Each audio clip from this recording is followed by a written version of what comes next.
Okay, let's unpack this. Today we're diving into something that puzzles a lot of RC hobbyists. Tamiya kits. Yeah, the big question, right?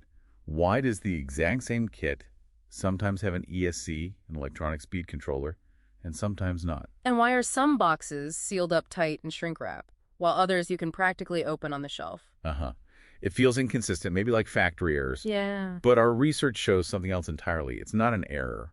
Ooh. It's actually a deliberate strategy. And the key thing, these changes, the ESC, the shrink wrap, they don't happen in the Tamiya factory in Shizuoka, Japan. Wait, really? Not at the factory? Nope. They happen after the kits are imported, done by the regional distributors.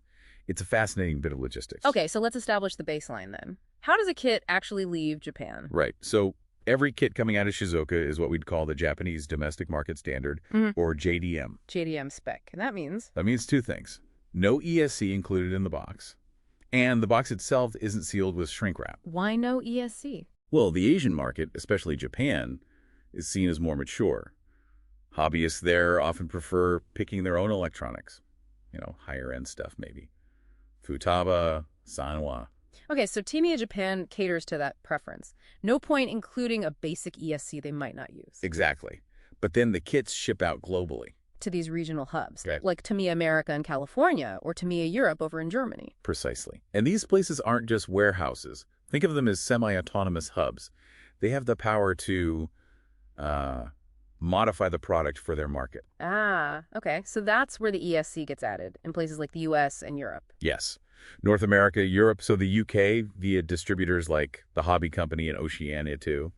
They almost always add an ESC, usually something like a Hobbywing 1060, which is pretty standard, or maybe a Tamiya TBLE series unit. And the logic there is competition, right? Competing with the ready-to-run models. Totally. RTRs are huge in the West, including that ESC lowers the barrier for new builders.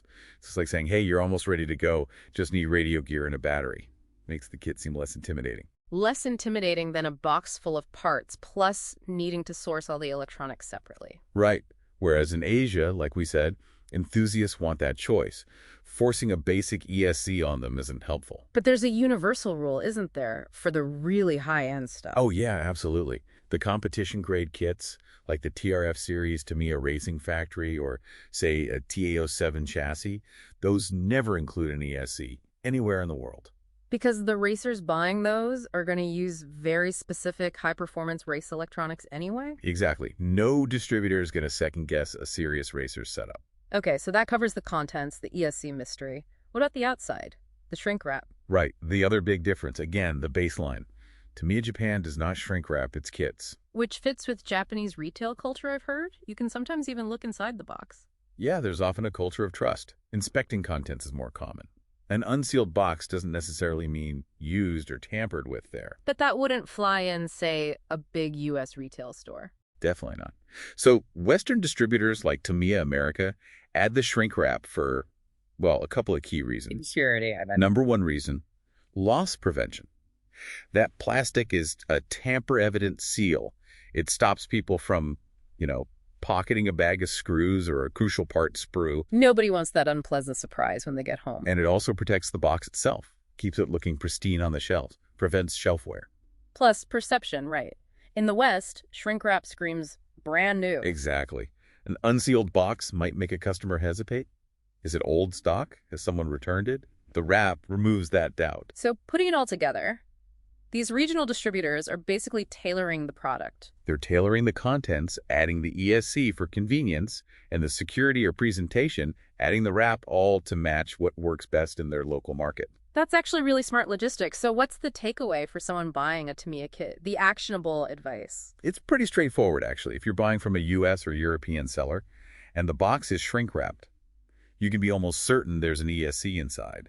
And if you're importing, say, from an Asian seller, and the box arrives unsealed, maybe just taped, then you can be equally certain it does not have an ESC. That's the JDM standard. So you need to budget for one separately. About, what, $20 for a basic ESC like that Hobbywing? Yeah, roughly. So when you're comparing prices, maybe that cheaper JDM import plus the cost of buying an ESC ends up being pretty close to just buying the local version.